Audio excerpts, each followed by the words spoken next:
In this video, we will give you a quick overview of how to make charcoal briquettes using FlowScan Technologies equipment. After the charcoal is screened, we end up with what we call fines. This is charcoal between 20 and 3 millimeters in size.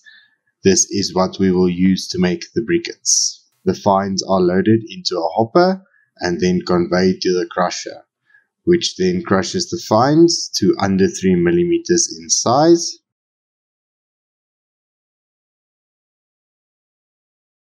After being crushed, they are put on a pile where they will be measured out to be put in the blender and mixed into the briquetting mixture.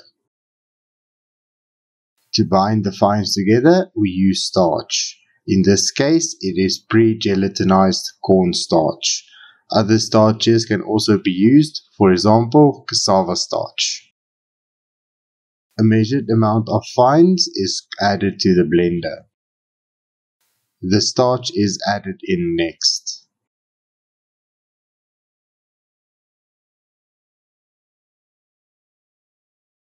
Finally, we add water.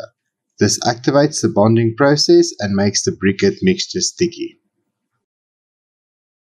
The mixture is mixed for around 20 minutes. After mixing, the gate is opened and the mixture flows into the briquetting press, where it is compressed by tons of pressure into the pillow shapes or any other shape.